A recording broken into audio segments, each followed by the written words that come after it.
Hi, Bryanna, and welcome to the Mama Village. Hi, thank you for having me. I'm super excited to have you on here today. Do you want to start by telling the listeners a bit about yourself, like who's in your Sure. family, your age, and where you're from? Sure. I am currently 41. I have three kids, a 16-year-old stepson, an 8-year-old daughter, and a nearly 5-year-old baby boy. Originally from Canada, but I've been living in Australia for, I think I'm in my 18th year now, 17th or 18th year, and currently live on the Sunshine Coast. Oh, beautiful. I'm on the Sunshine Coast as well. Are Whereabouts are you? you? Yeah. Oh, yeah, that's fun. Whereabouts on the Sunshine Coast are you? Britannia, South End. Oh, yeah, yeah. That's pretty close to me then. We're in Okay. Noosa. Oh, okay, cool. Yeah. Awesome. Oh, how Yeah. funny. Well, let's talk about your first pregnancy. So, did you do Sure. anything to prepare to conceive?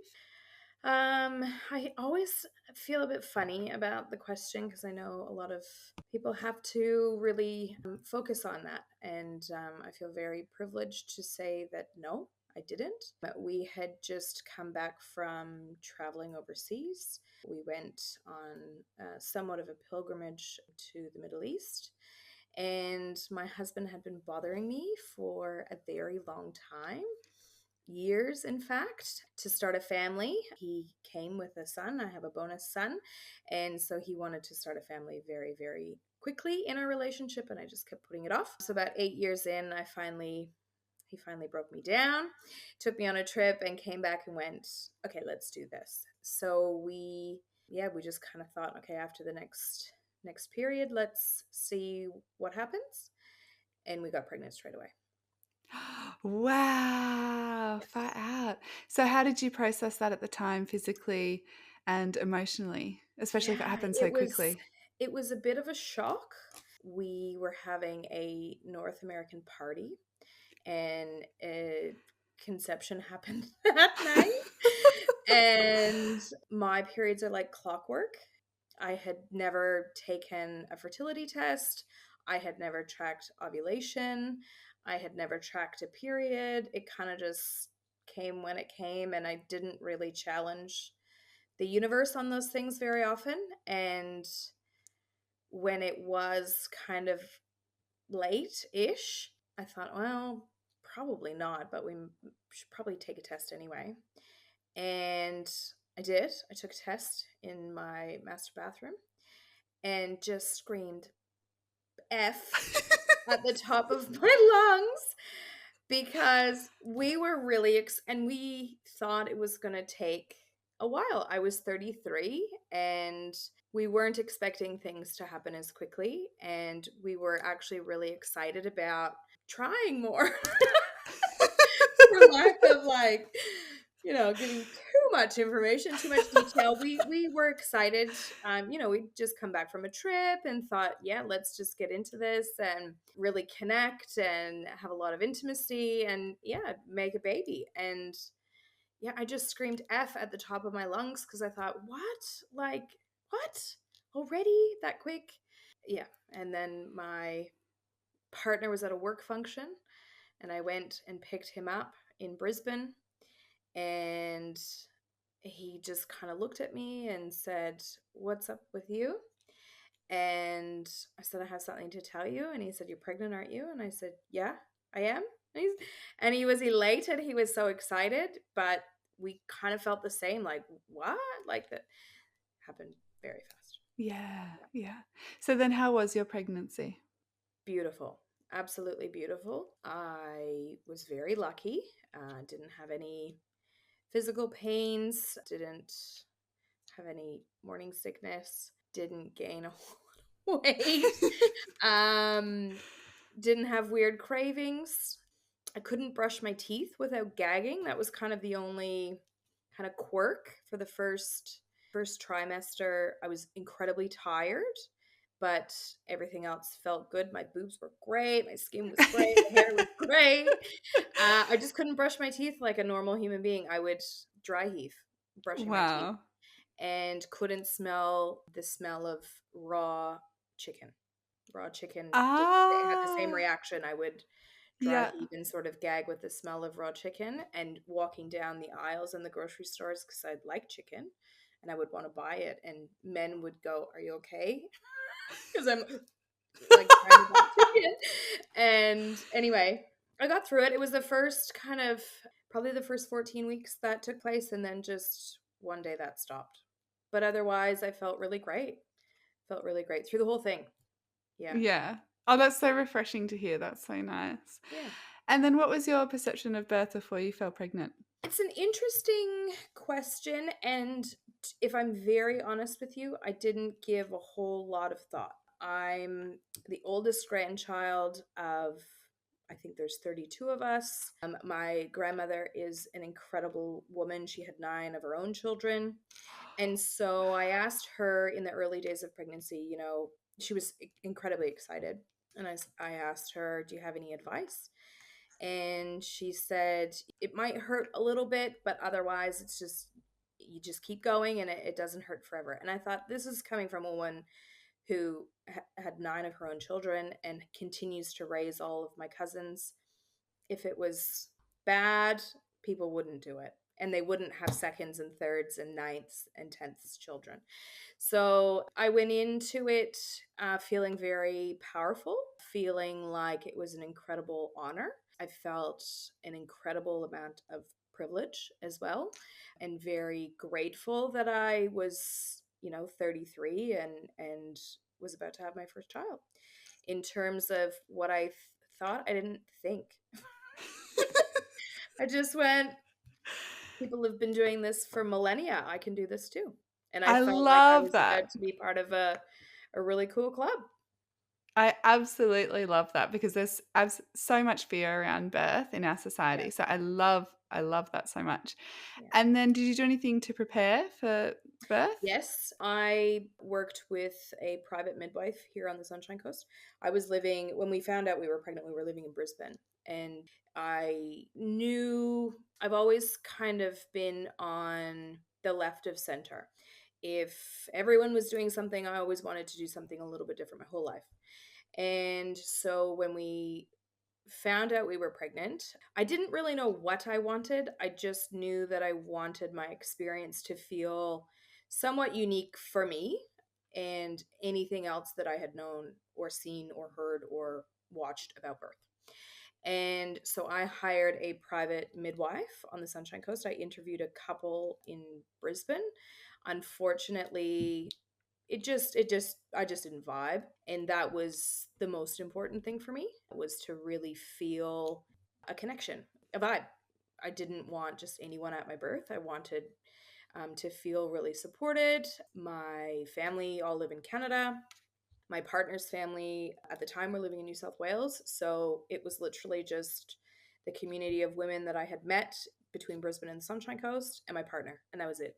So I really was seeking that nurturing, sort of motherly support, whilst my mom was still in, of course, I was getting that online, but wanted that connection here. And so I hired a private midwife, and we did women's circle every Tuesday afternoon and talked about birth and our expectations around birth, our fears around birth, how to let go of those fears, not only ours, but our partner's feelings about birth, our partner's fears around birth.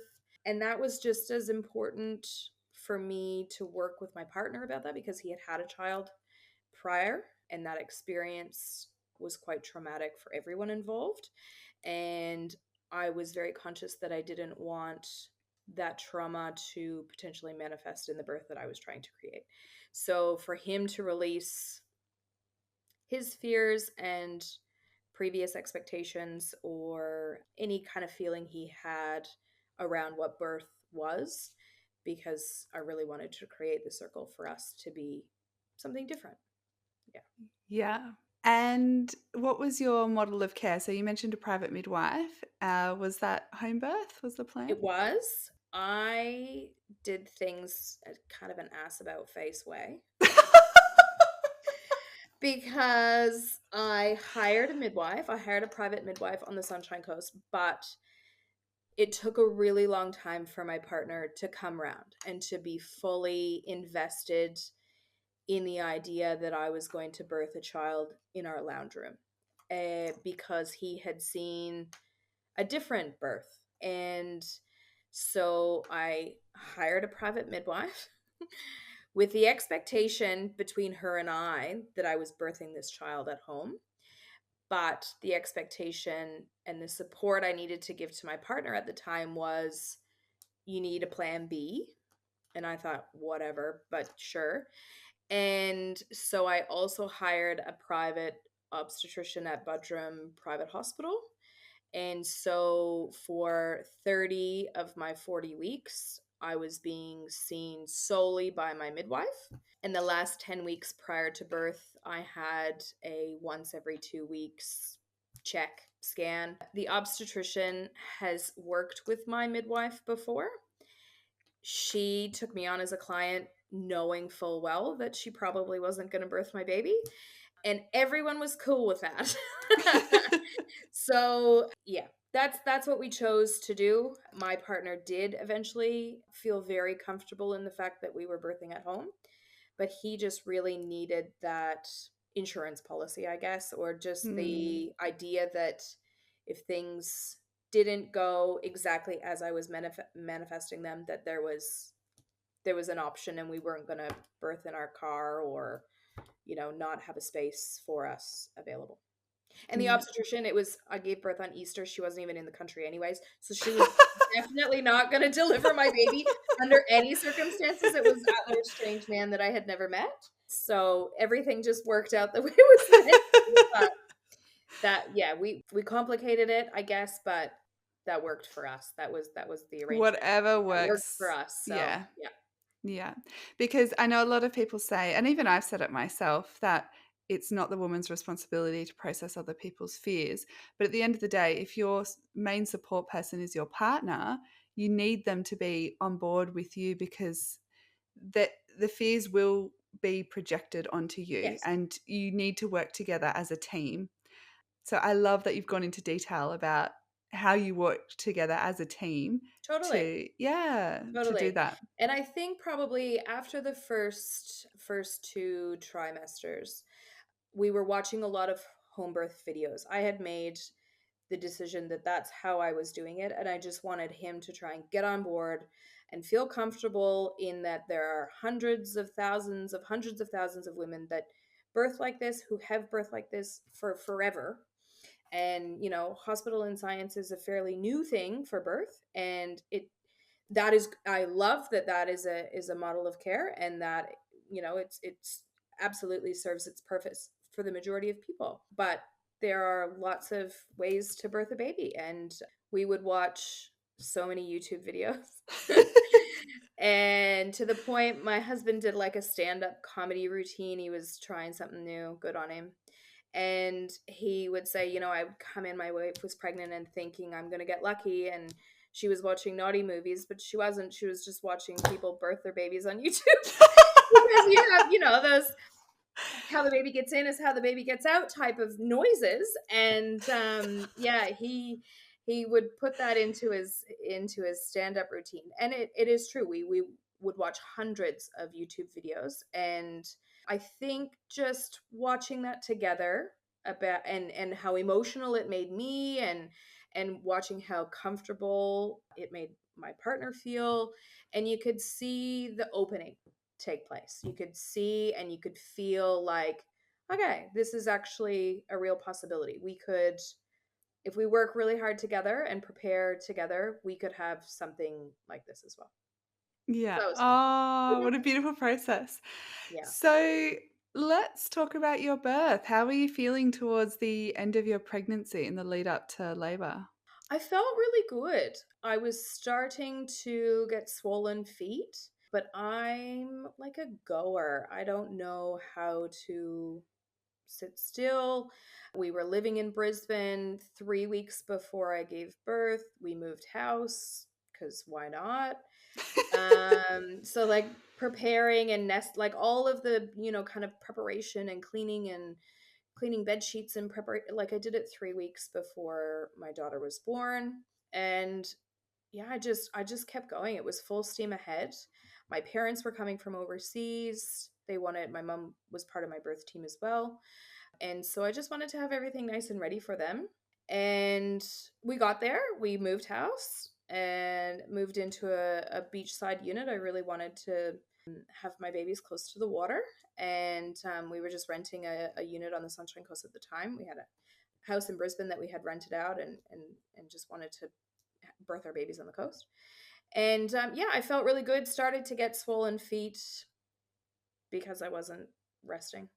Yeah. Probably a week and a half before she was born. And the last week, my parents arrived. We had a beautiful pool at our unit, and I just laid in the lounge chair like a beached whale and ate lots of watermelon and, yeah, just kind of chilled out. And the Yeah. night before I went into labor was the food festival in Mooloolaba, and we walked the food festival. I had a spicy sausage and a smell of a beer and came home, and we were on. Wow. So And how yeah, many weeks were you, and what were your first signs of labor? I was 39 and 6. And yeah, after the spicy, because I hadn't eaten sausage, especially spicy sausage. And it like the German sausage, if you live in the Sunshine Coast, the German sausage hut, they have them at many markets. Anyway, I could smell that. I went, oh my God, I'd love one of those. Like, at the end of my pregnancy, I'm not worried about food. I'm just starving. I'd love a sausage. And Stone and Wood were like sponsoring some part of the festival, and my dad's not really a craft beer guy. And so he said, oh, do you want to drink this? I said, I don't want to drink it, but I really want to have a smell. And so then we went home, and I thought, oh, I don't really feel good. I'm kind of like crampy a little bit. I'm just going to go to bed early. Like, I just kind of feel off. And not thinking at all, no thought crossed my mind like, you're probably going to have your baby tomorrow. It was just like, that sausage was no good. I'm just going to go to bed. And so I went to bed early and kind of just felt like uncomfortable, and got into bed at about 8 o'clock and woke up at 3 o'clock in the morning with kind of first cramps. And yeah, it was about 3 a.m. And yeah, just kind of felt like period pain, kind of like crampy. And I went back to sleep until about 3:30, and then woke up at 3:30 and thought, yes, this is new, and had to go to the bathroom, and went to the bathroom and lost my mucus plug. And I thought, oh, okay, this isn't the sausage anymore. Like, we're on. And woke my husband up, and I said, I've just lost my mucus plug. He's like, okay, cool. How do you feel? And I'm like, great. But I could feel the cramping and some tightening. And so in the moment, no prep, in the moment, I thought, oh, I should download like a contraction tracker. So I'm already in labor and think, okay, I should probably see if this is anything, or if it's maybe Braxton Hicks. Like, classically, first time moms are, 2 weeks or whatever over, or, not usually early. And so I wasn't really prepared. I thought I had plenty more time. Anyway, I started tracking, and they were about 5 minutes apart, and still like just cramping, just felt like cramping. Called my midwife and told her what was up. She said, "Okay, cool. I'll get dressed. I'll have a shower, have some breakfast, and I'll come over." And she lives about 30 minutes away from where our apartment was at the time. And in the hour, so from 4:30 until 5:30, shit changed. Like, really, really quick, really, really fast. And tracking, and my contractions were like lasting for 30 seconds and like 2 minutes apart. And I called her at 5:30, and I was like, Mary, like, we're on, like, we're moving. And she said, okay, I'm like 15 minutes away. And I said to Tris, I'm gonna get in the shower and just try and breathe. Like, this is wild. This seems like it's happening really quickly. She got there at quarter to six, roughly quarter to six, and I had gotten out of the shower, and I was kind of just keeled over my bed. I had like a bouncing ball, but was not interested in that in my first pregnancy or my first labor at all. So it was kind of just like hunched over, letting my belly just like fall. And she came in. She said, "How are you?" And I said, "Yeah, great." And she saw the line coming out of my bum and went, "Holy smokes. Can I check you?" And I said, "Really?" And she said, "Yeah." And she said, "Okay, well, you're 6 centimeters already." And I went, "Okay, what do I do? What do you want me to do?" And she's like, "I think you should get in the pool." And I said, "Okay, Tristan, can you fill up the pool?" Blah, blah, blah. And the sun was coming up, which was beautiful. And we're filling up the pool, and I had my kind of manifestos and birthing slogans and power words kind of pasted all over my lounge room and my bedroom, and got in the pool and had some music playing, some Ray LaMontagne and Fat Freddy's Drop and all of these. It was such a random playlist, but I just felt so good in that playlist. I didn't want meditation noise or anyone, coaching me and talking to me. I just wanted to chill, and yeah, I jumped in the pool, and yeah, that was it.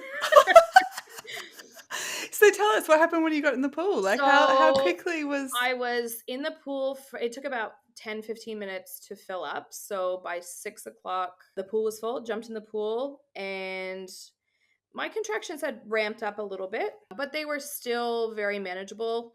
Do you know how Probably far apart they were at this point too? by 6 a.m., I was probably still lasting for about 30 seconds, and they were probably ranging from 1.5 to 2 minutes apart. And not painful, but pressure, obviously, lots of pressure. And when the contraction would finish, I would my eyes would roll. I was like this laying in the pool, and my eyes would roll in the back of the head, and I was just in another land. Like I Mm. was off with the fairies, having the best time.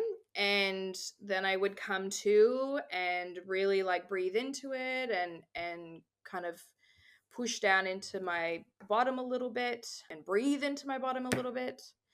And then after 30 seconds, my eyes would roll in the back of my head, and I'd go again.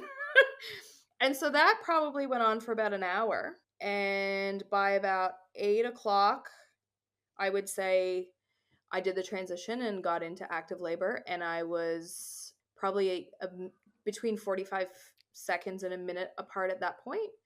And I was still able to relax between, really moving around a lot, moving my body around and different positions, whatever kind of felt comfortable.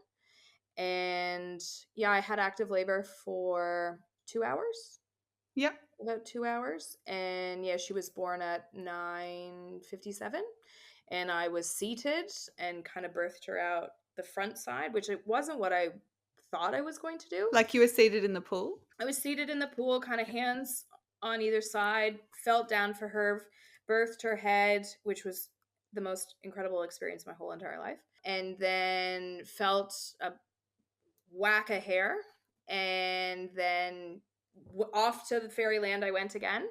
And my midwife is like, next contraction, next surge, she's going to be born. And so I thought, I was like, yeah, she'll just slither right out when she's ready. And my midwife's like, no, you gotta keep pushing, like breathe her out. And I went, oh, okay, yeah, I still gotta work here. Okay, so then I breathed her out, and my partner was there. My mom was on video. She got the whole thing on video. And yeah, 9:57 she was born. So two and a bit hours of active, and yeah, she was birthed into my partner's hands and came up, and we tease because I think my daughter's the most beautiful thing in the whole world. And she came out looking like a shriveled up purple man, and with his mat of hair, and she was so chunky and blue and purple and shrivelly, and it was just the most beautiful thing ever. And there was no screaming or cursing or swearing or yelling or anything that I had paid attention to. It was very quiet and beautiful and calm, which is definitely not a foreshadowing to my second birth. But it was beautiful. It was everything I hoped it would be. Every single moment felt like a dream. And yeah, I worked really hard on that manifestation of having her in that way, and I felt so friggin' proud of myself that I did and that I put in the work to have that birth because it was just the best thing. It was the best. Oh, what an epic story. Yeah. That's so nice. Yeah. Yeah. And then how was the birth of your placenta? Do you want to tell us how that unfolded? Yeah, sure. That was not as straightforward. I didn't cut the cord.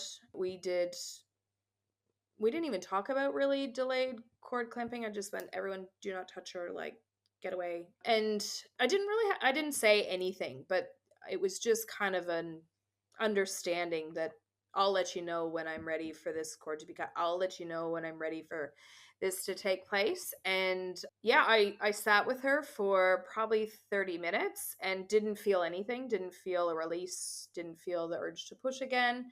And after about 30 minutes, I offered to feed my daughter and then could feel some action. But I really had to move around. And my midwife said, look, we're going to be very careful with this, but I'm just going to give it a little help. I'm going to give it a little tiny tug and see what happens. And she did it. I could feel it release straight away. And then I birthed the placenta. So probably about an hour after she was born, I birthed it. Prior to that, I don't know how long it would have taken if my midwife hadn't have said, hey, let me try and see if I can get this moving along. I stood up and this standing up and the small tug was like, okay, here it comes. It was a beautiful placenta. It was very healthy, very thick, very healthy. I didn't do anything fun with it. I wish I had of, but I didn't. It just kind of went in a freezer bag and went in my freezer for a while. I didn't make any plans for that. I had kind of started to look into encapsulation prior to having my daughter, and then that just got too hard. And at the time, there wasn't really a whole lot of people who were doing it on the Sunshine Coast. So if I wanted it, I had to take it to Brizzy. The cost factor of doing it at the time as well was like, I don't know if do I need that? I don't know.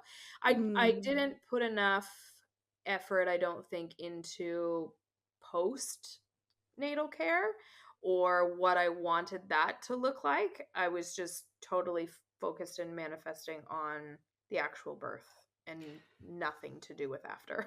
Yeah, so I think that leads perfectly into so you just mentioned didn't do anything to prepare for postpartum.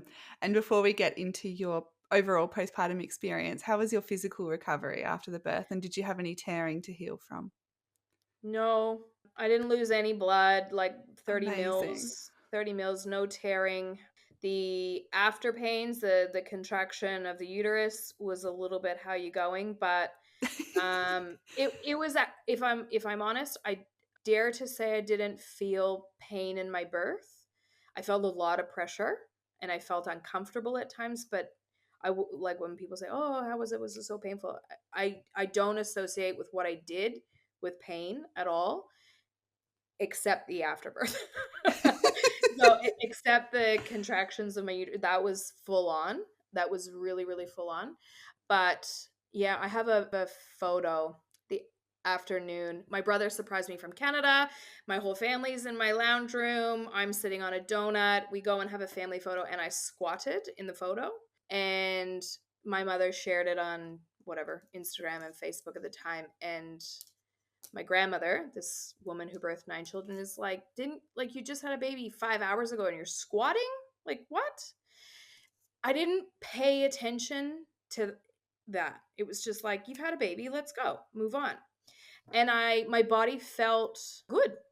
So, and I listened to it. My brother's like, stop carrying crap and just sit down and relax. That's just not my nature.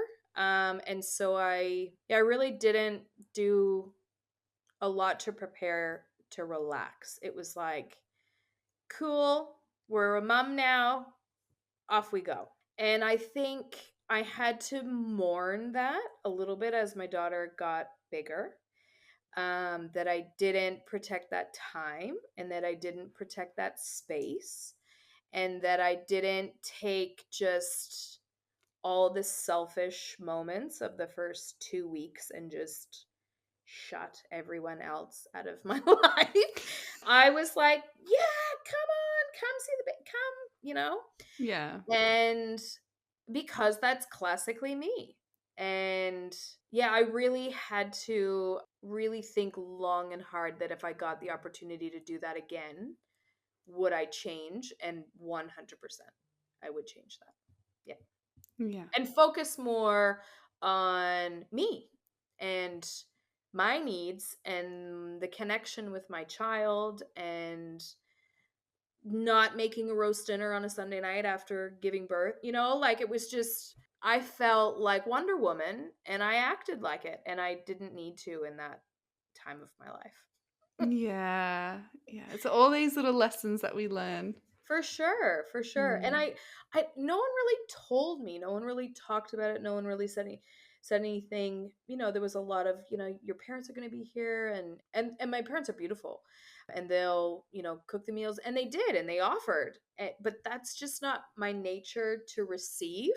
Mm. It's my nature to be that for other people, is to give that time and to give that energy and to be that provider for other people. And Mm. so naturally I was like, "Nah, I'm gonna make this my house. I'll make the meal. Like the baby's okay."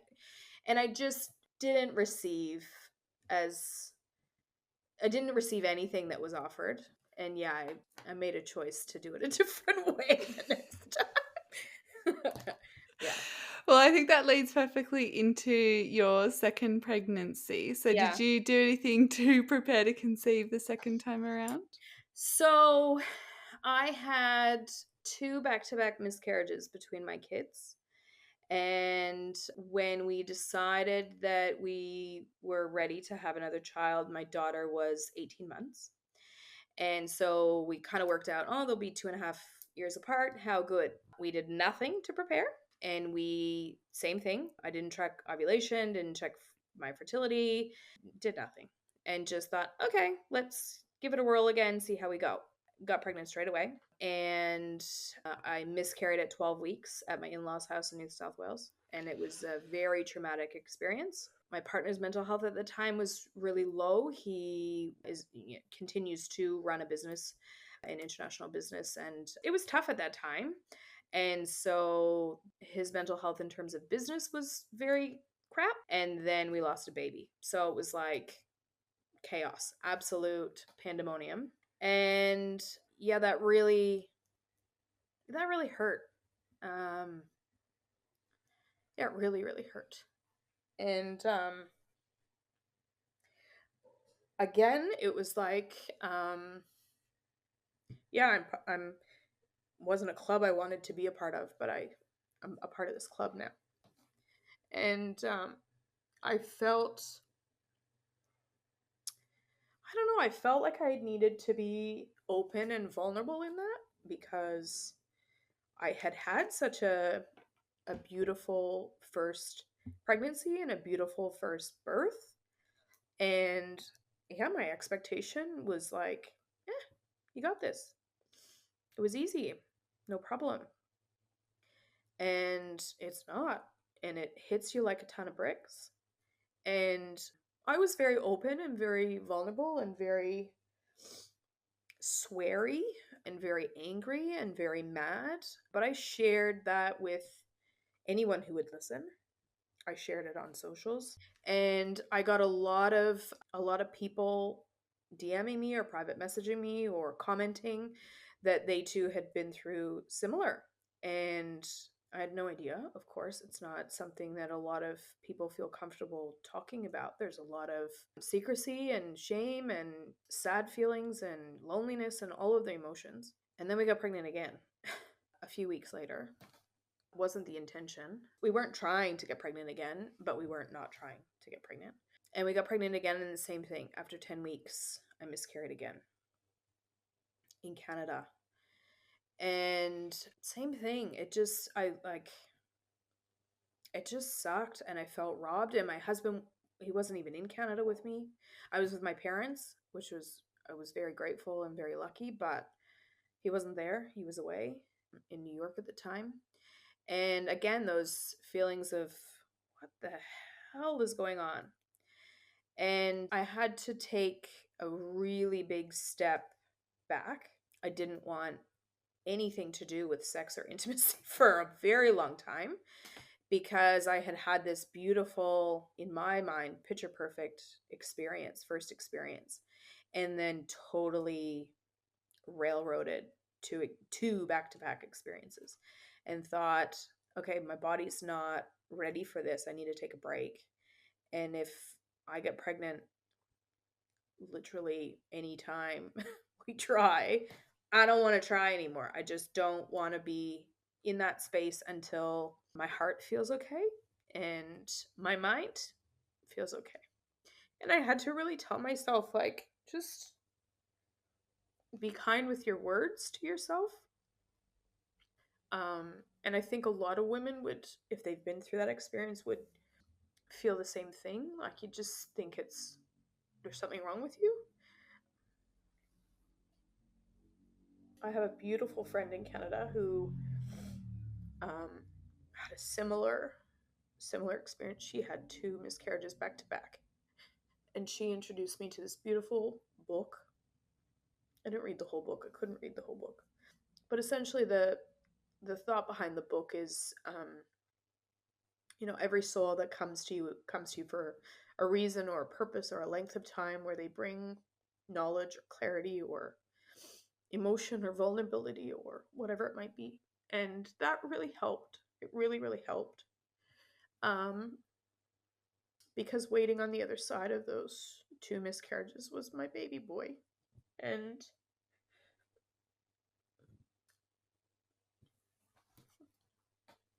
I have a 5-year old who is just the greatest, and if either of those two babies had have come earthside, I wouldn't have Tavish. And so it kind of put things into perspective. I get to be a part of this club. It opened me up to be more vulnerable in my who I am as a person, in myself, in my experience in life. And in the end, I'm grateful. It sucked. There's no way to get around that, but I feel very grateful for my experience. Yeah, sorry. No, please don't ever, ever, ever apologize. There's just so many complex layers to grief for women who have experienced loss of a child, no matter what stage of pregnancy you Or are. life, Yeah. like this is six years later, and it never really goes away. It changes. The grief of it changes, and you think about the potential what ifs, but I try not to. I'm just grateful for the experience. I'm grateful for my body. I'm grateful for my health. I'm grateful for the people who I chose to share my story with and surround myself with at the time. I'm grateful to my partner for just not pressuring me into pleasing him because he needed it. And, like I just was not interested in that type of connection. And I think there's a lot of marriages that would maybe potentially break down at that point because needs aren't being met and communication doesn't exist and whatever the situation is. So I feel very lucky, really, at the end of the day. I'm very grateful that I get to not only think about that experience, but yeah, trust in the process, trust in the universe. And yeah, Tavish came to me in the end. So, at what point did you find out that you were pregnant with Tavish, and how did you move through the early stages of that pregnancy, given the two loss of your beautiful babies? I started working with, so probably 6 months, 6 or 7 months, I guess, after the two back to back miscarriages. I was just getting chiropractic, just normal chiropractic stuff, not in preparation for anything. But I met a new chiropractor, and she's an absolute incredible human being. She's a white witch for sure. She's she studies Chinese medicine. She's a herbalist. She's an acupuncturist. She's a chiropractor. She knows all the woo woo about all the woo woo. And at the time, she was just my chiropractor. And I shared my story with her, and she said, "Well, if you want to explore getting pregnant again, when you're ready, let me know because I can help you with that." And I thought, "Sweet, awesome." And didn't really kind of think of it too much, but then I reached out to her.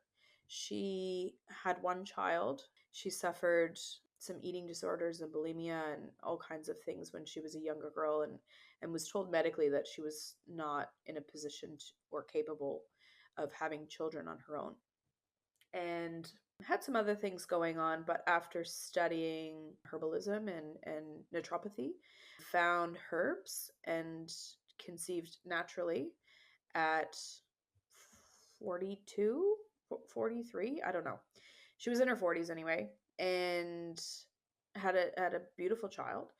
And so I trusted her. I trusted her as a first place to start. I wasn't thinking about IVF, and in fact, I've got nothing against IVF. I think it's incredible.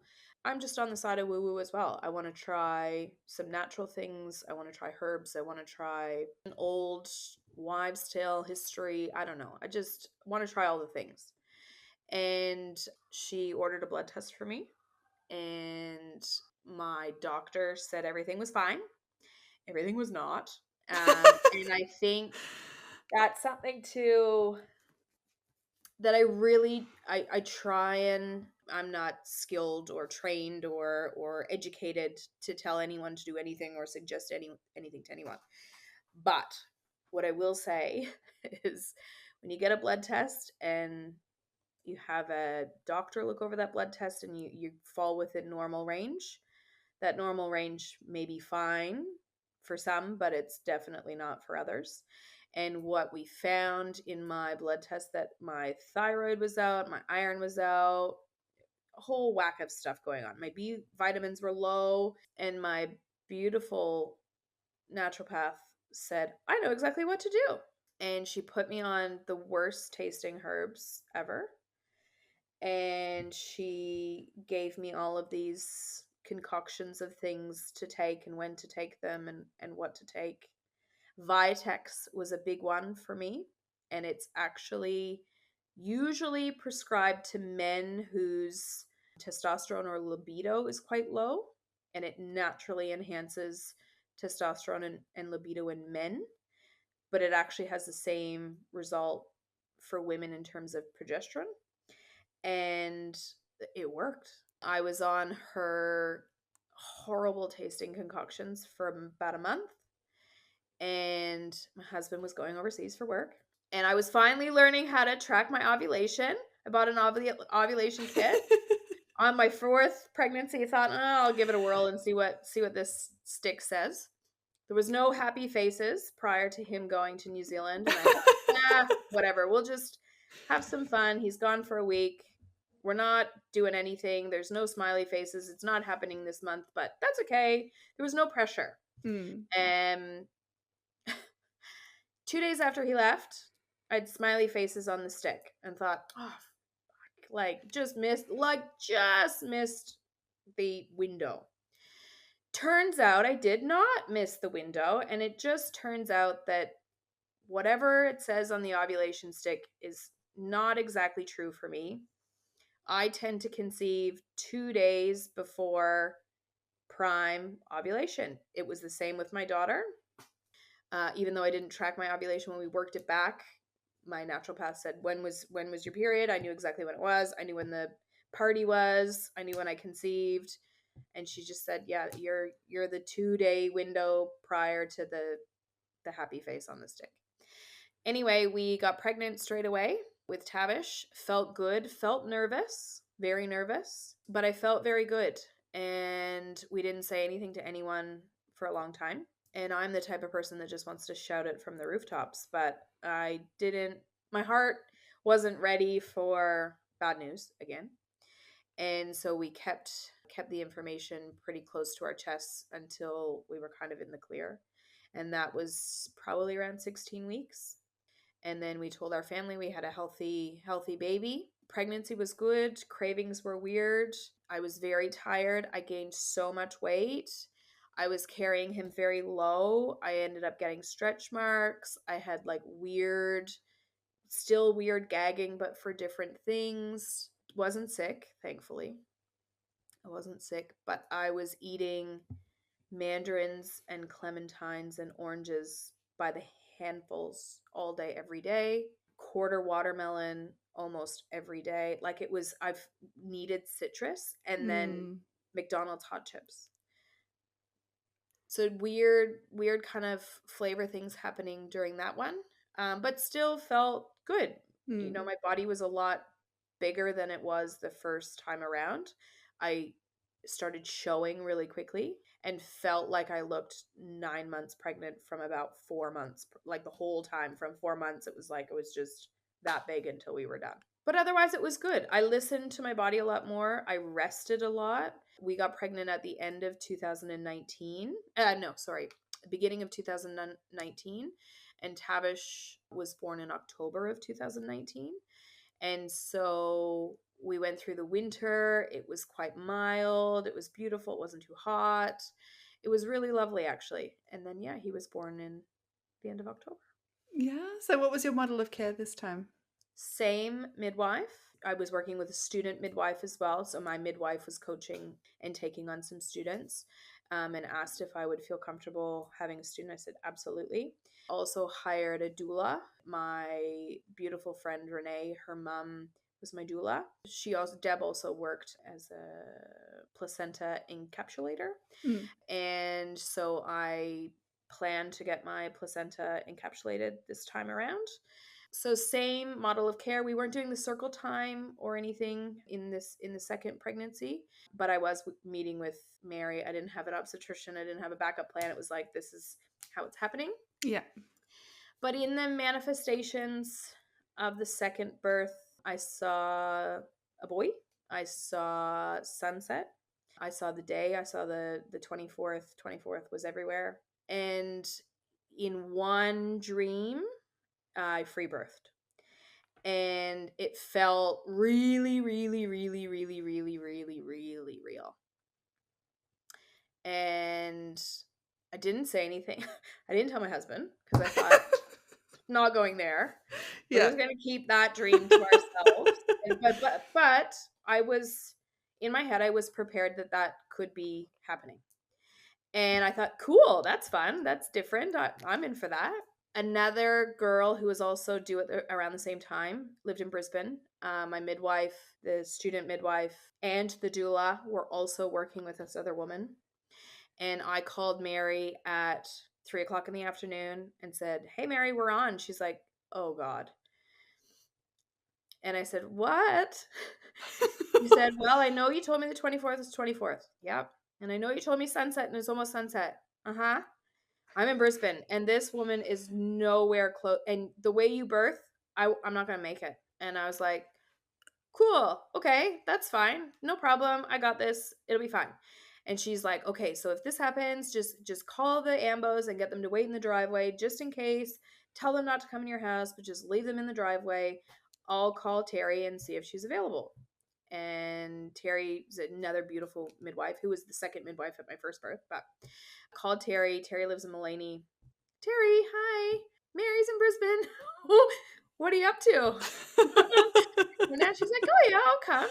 And so called my doula. I didn't know Deb was at the other birth. And I called Deb and I said, "Hey Deb, just want to give you a heads up. I've just gone into labor." And she's like, "I know, I'm with Mary in Brisbane." And I said, "Okay, that's cool. Don't stress. Everything's fine. Everything's gonna be okay. I got this under control. No worries." So that was at probably about 3:30, quarter to 4. How many Um, weeks were you, just quickly? 39 and 3. Yeah. Okay. So similar to So your I'm a first. Yeah. I'm a 39th week kind of gal, Yeah. and 39 and 3, and the yoga bouncy ball thing was my jam this time around. Really enjoyed it. Was doing really good breathing techniques. My parents were there again. My dad flew in. My dad was only planning to be in Australia for 2 weeks, and on day 4 he's like, "Are we having this baby or?"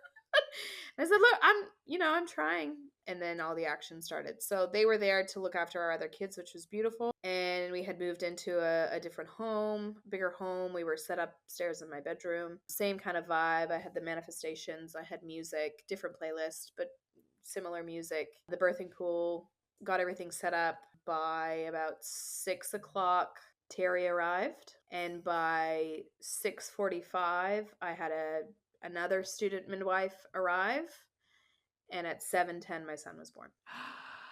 I had Wow. 42 minutes of active labor, Yeah. and it was active. It was wild. Yeah, walk us through it. All the fucks that I saved from the first one were definitely used in the second one. I didn't get to bliss out. I didn't get to relax. I didn't get to take a minute to go, oh, wow, I'm having a great time. I was not having a great time. There was a lot of pressure. I had to move. His shoulder was quite firmly placed on my pelvic bone, so it was causing a lot of like front pressure, and I really had to move more aggressively in my body, leg up, leg down, bending over, standing up, squatting on all fours, on seated on my bottom, And was this one all leg up, one leg intuitive? down, like sorry, Was this all intuitive? all intuitive. Yeah.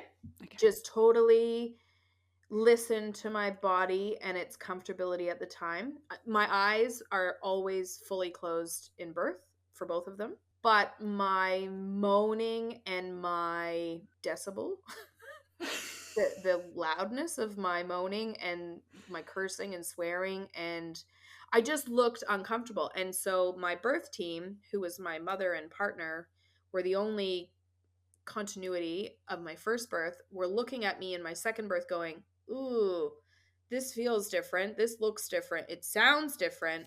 We're a bit worried. And I opened my eyes at one point and just looked at my mom and said, you out. You're stressing me out. Get out. I can feel your energy. Get out of my room. I love you, but you have to go. And Tris was exhausted, and I was so mean, but I said, you need to be stronger. Turn your muscles. Like, he was like, and I'm trying to grab onto him, and I needed to feel his strength to feel my strength. And he was exhausted. Of course, he went out for a surf, and he was tired. And I said, I need you strong. I need your Yeah. body strong, or you need to leave as well. Like, I need to be supported right now, and I need to feel your muscle. I need to feel you strong so that I can feel strong. And that was good. That was really good. But yeah, I really had to move a lot. Once I got into a comfortable position, it was two big pushes, and I birthed his head, and the student was like, "Where are you at? What do you feel?" And I'm like, "His head's out." And she's like, "Oh, okay." And then I'm looking around going, oh, where's Tristan? Is someone okay? I'm catching this baby. Okay, cool. And next breath, he was out. And I said, he's out.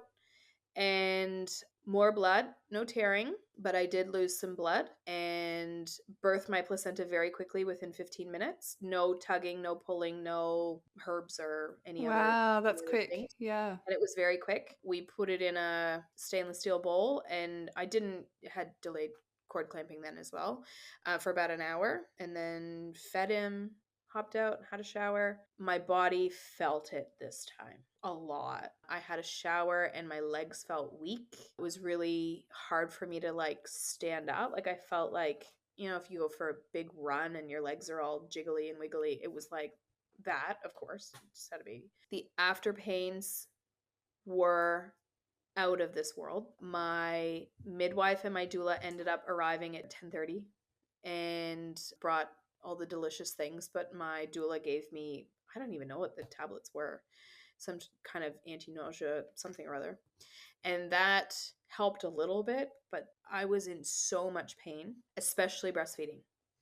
And so Mm. anytime he would latch, it was like I almost had to like unlatch him because I was hyperventilating with the amount of pain. And I have a pretty high pain threshold, but that was next level. And I had heard, a girlfriend of mine had she was on her fourth child, and she said, "Yeah, they get worse."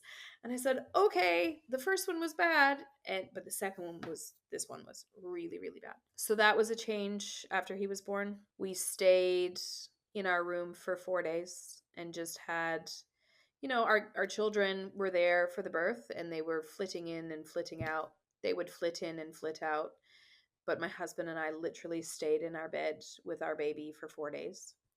And on the fourth day, we, brought the grandchild down to the grandparents stuff. They were coming up and saying hello, but, can I change? Do you need anything? Go have a shower. I'll watch the baby, whatever.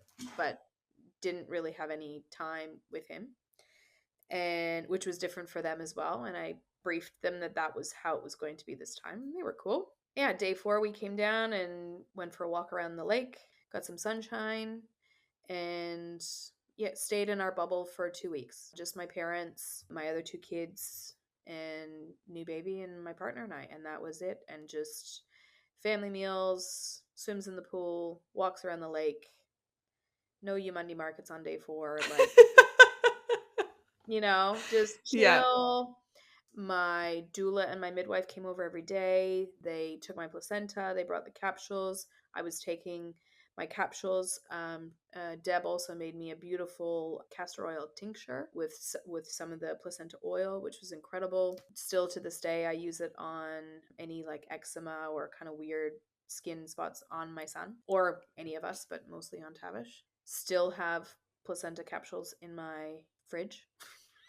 I don't eat them anymore, but I can't throw them away. Well, apparently you can use them when you're going Yeah, through menopause. menopause. Yeah, Yeah. yeah, yeah, absolutely. If I need them, and I think menopause is just around the corner, but if I need them, I'll take them. If not, I'll maybe put them in soil or something like that eventually. Mm. I can't do anything with them right now. They're just Yeah. still in the fridge. But yeah, the aftercare and the enjoyment and the time, I feel so lucky that I got to do it again. I feel so lucky that I got to enjoy all the hard stuff that seemed so hard the first time around, that wasn't so hard if you were just chill and calm. And it was COVID. My husband couldn't travel. He was home, and we got to have, the most beautiful year and a bit, all of us home, doing nothing, just hanging around the Sunshine Coast. And we did a caravan trip up to Darwin when Tavish was about 4 months old, and that was beautiful. And but just very slow, much more healing. I enjoyed breastfeeding a lot more. Tavish enjoyed breastfeeding a lot more. Yeah, I just felt very lucky that I got to do it again. I felt very lucky that I got to slow down and enjoy all the little things that I really didn't enjoy the first time around. I got to try and enjoy them a second time. So that was awesome. Oh, how Yeah. beautiful. Yeah. Well, I've absolutely loved hearing your story. There's just been so many layers Yeah. to it, and I just can't get over how vastly different your two home birth experiences Yes. were. Like, Yes. mind Yes. blowing. Yes. Yeah. And I guess to wrap things up, I've got two questions for you. The first one is, what advice do you have for other mothers considering a home birth based on your journey? I love this question. I would trust everything about yourself. Really dive into the reasons you want it. Dive into the healing that may happen because of it. Work with your partner on the process. It's not just a women's game, it's a family game. And watch as many YouTube videos as you possibly can. Because it's so different, and I Yeah. can say truthfully, mine are chalk and cheese. My children are chalk and cheese. The experience was chalk and cheese. They're not going to be similar. They may not be similar at all. So watch beautiful ones and watch loud ones and watch not so beautiful ones, and just understand that it can look very different. They all don't look the same, but it's a beautiful model of care. And I'm obsessed with home birth. I'm obsessed with my kids and the experience that I got to have to bring them into the world. Oh, I love that advice so much. And if you could offer some general advice to do with pregnancy, birth, or postpartum, what would it be? I think what I would say is everyone's story, everyone's journey is different. And regardless of how it happens for you, or how quickly, or how slowly, or whatever the experience is, it's just try and enjoy any of the little moments that come, because yeah, it makes for opportunities like this to talk about them and to relive the experience, and it's literally memories and moments in creation. Yeah. Oh, that's beautiful. Well, thank you so much for coming Thank on the you. podcast. Thank you for You've inviting made me me. laugh. You've made me cry. It's just Sorry. been such a don't ever apologize. Mm, It's just been such an epic story, and I feel so thank honored you. that you've come on to share it. So thank you so Thank you for the much. opportunity. I love getting to chat about it and relive all the good, bad, and ugly. Yeah, it's just I'm really grateful for the opportunity. Thanks for having me. Thank you for listening to this week's episode of the Mama Village podcast. Check out the show notes for a link to the Mama Village Instagram page where I upload pregnancy, birth, postpartum, and motherhood resources. Please let me know what you think of today's show and what you would like to hear from the podcast by leaving a rating and review. If you like the show, please subscribe and leave a review on your podcast platform. If you would like to share your positive pregnancy, birth, postpartum, and motherhood story, or if you have education in the space to share, please send me a direct message on Instagram or email the.mamavillage@outlook.com. For all my listeners out there, thank you for your continuing support, and I will speak to you all in next week's episode.